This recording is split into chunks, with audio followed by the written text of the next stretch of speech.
Welcome back, everyone. I am honored to be joined by Arizona Republican candidate for U.S. Senate, Kari Lake. Glad to have you. Thanks for being here. It's good to be with you. Thanks for having me, Scott. A lot going on, especially the elections. We just had the State of the Union address by President Biden. Focusing back here, though, in Arizona, you're going to find yourself in a race versus the Sheriff Mark Lamb for the Republican nominee. What is what makes you the best candidate?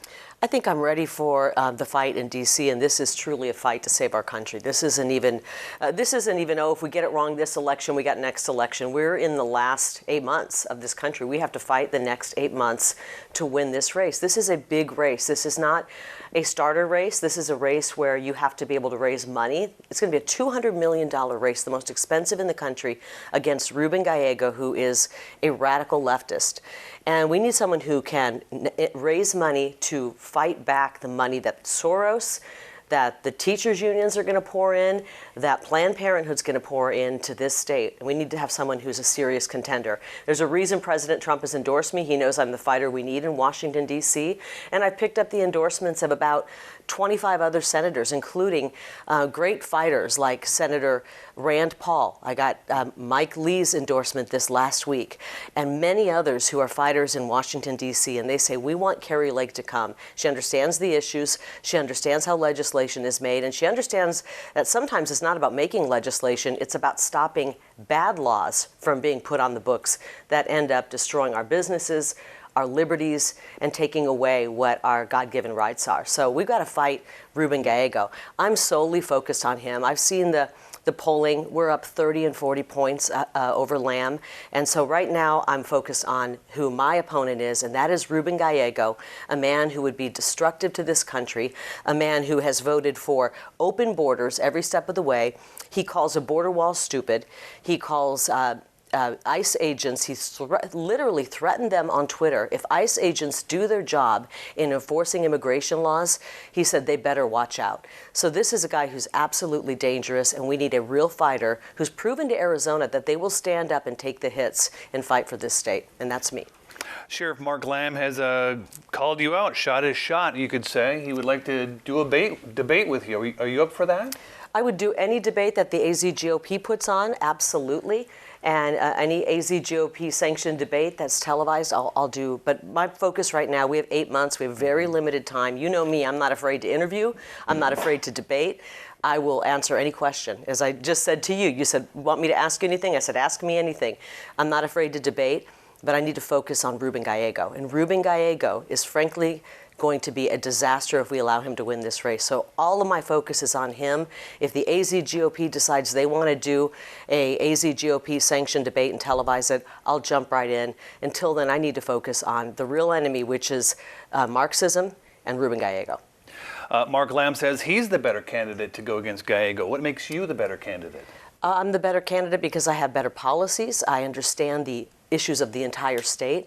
And, you know, frankly, I'm not running against Mark Lamb. I'm running against Ruben Gallego. I know what the polls show. There's a reason that the NRSC has endorsed me. They know what the polling shows as well. They know that this is not even going to be a race in the primary. It's going to be a blowout. All of the polls show that. So I'm not focused on that. I'm focused on the general election and going after our real foes. And those are the Marxist policies that are being pushed by Joe Biden and that are being pushed by Ruben Gallego. So that's where my focus is. There's a reason Ruben Gallego is going after me and not the other Republican candidate, and that's because he knows what the polling shows as well.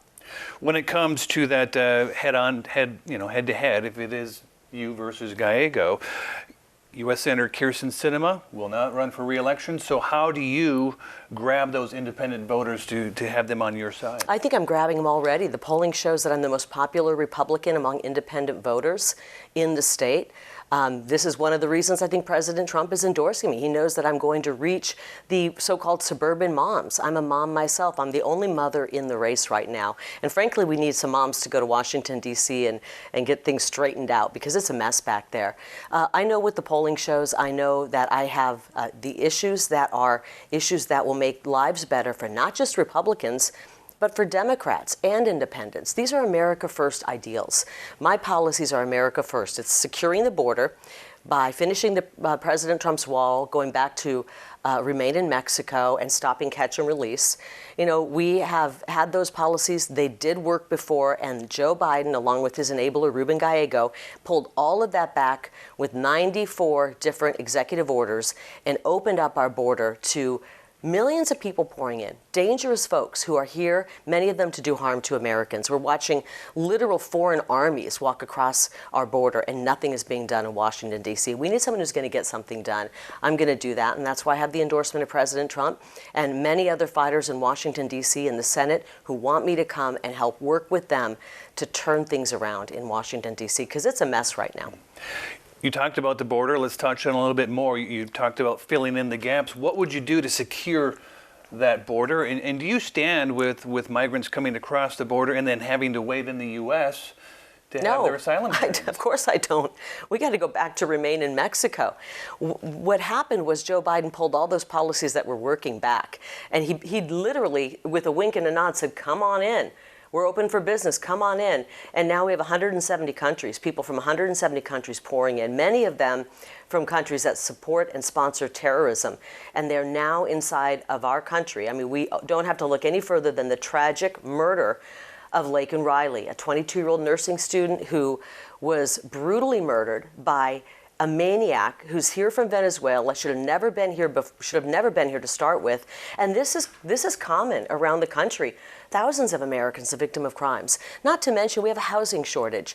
And now we have 9 million people, maybe 12 million, if you look at the numbers the government gives, usually they're a little bit low, that are living in housing that we should be putting Americans in. Joe Biden and Ruben Gallego want to have our VA medical system pick up the slack for the people who are here illegally. That's wrong. Our VA medical system can't even take care of our hard-working and veterans who are sick who need that service. And you look no further than Yuma and the hospital and the situation happening here with unpaid bills.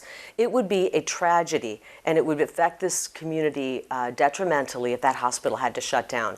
We're going to work really hard to make sure that people realize these border communities have been feeling the effects of an open border for a long time. They've cried out for help, and they've been ignored by people like Ruben Gallego, who's been in Washington, D.C., doing nothing, cuddling up to a bunch of lobbyists back there. You know, this is a guy who's got some character flaws, I'll be honest. As a mother of two, it's horrifying that this is a guy who walked out, left his wife, served her divorce papers when she was 9 months pregnant. If he's willing to walk out on his wife and his child, he's going to walk out on Arizona. And we know that that is exactly the kind of guy he is. Not a good guy. You touched on Yuma County just a little bit. Yuma continues to have one of the highest unemployment rates in the state and sometimes even in the country. As a U.S. Senator, what would you do to bring more jobs to Yuma County, to the state of Arizona? Well, I'm going to work with President Trump on that. You know, he's endorsed me because he knows I have bold ideas just like he did. He looked at my ideas when I ran for governor and he said, these are really good. I might implement a few of them. And what he wants to do, and we saw him do this, is reshoring companies back to America. You know, our government and many people in politics in Washington, D.C.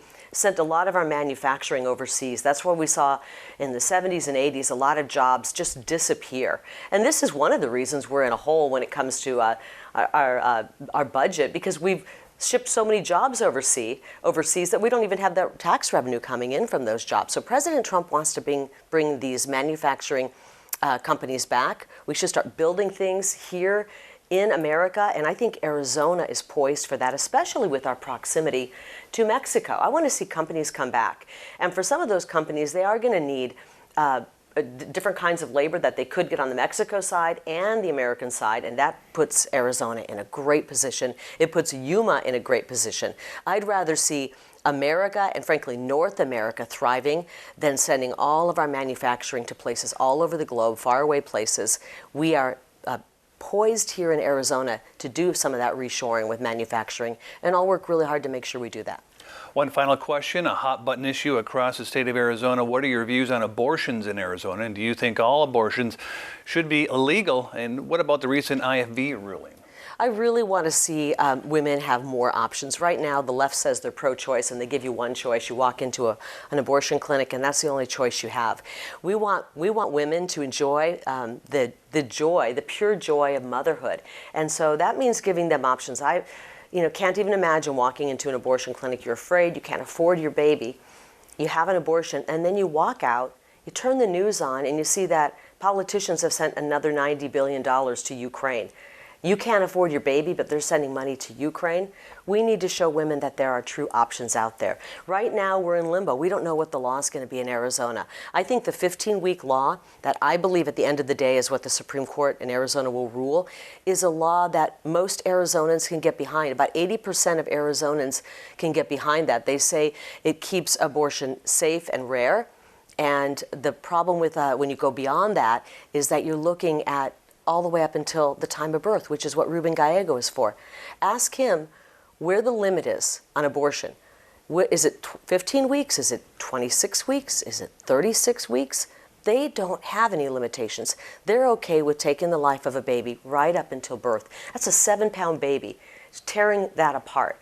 And most Americans aren't for that. So I think we need to have some restrictions on late-term abortions. But more importantly, I want to make sure women know that there are options out there. So they're not thinking there's only one option, and then they can make a better choice.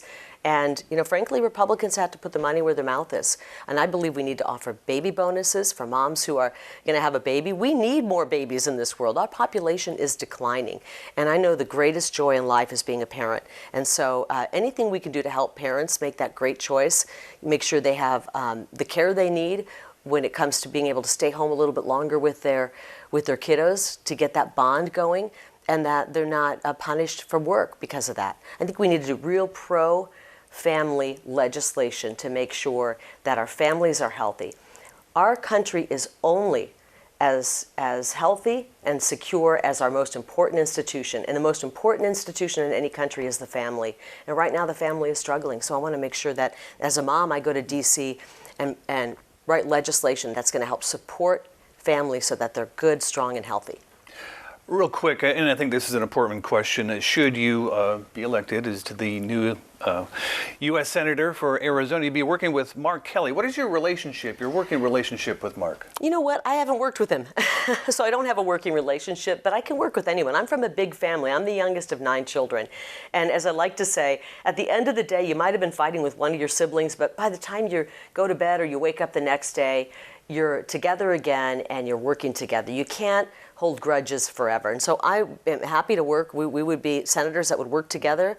There are many issues that we can work together. And then there's other issues where I just don't think we see eye to eye. I mean, you look at this border and the fact that Democrats don't want to secure the border, that they want an open border, that's an area that's going to be tough. But I believe that with most Arizonans, whether you're Democrat, Independent, or Republican, we probably see eye to eye on 80% of things. Can you believe that? It's the 20% we get wrapped up on and we're always fighting over. So let's concentrate on where we have commonality and work to shore that up. And then we can debate and work through the stuff we disagree on. And similarly with Republicans, I believe most Republicans, 95% of us agree on everything. I didn't mean to assume you're Republican, but 95% of Republicans agree on everything. It's the 5% we get wrapped up on that we disagree on. So let's strengthen the areas we agree, and then let's work on the 5% or even less that we disagree to find out how we can make good choices for the people of this great country. Thank you so much for joining us Thank today. you. It was a pleasure. Absolutely. That is Arizona Republican candidate for U.S. Senate, Kari Lake. Thank you, Yuma. It's good to be here. And if you want to get more information on where I stand on all the issues, you can go to karilake.com, and find out where I stand on the issues. I would love your support. I'm looking forward to going to Washington, D.C. and working with President Trump to turn this nightmare that Joe Biden and Ruben Gallego have created. And we're going to get things turned around. I want you to know it's not going to take forever to turn it around. When we work together with America First ideas and policies, we will turn this around and get things going. There we go. Thanks. Excellent.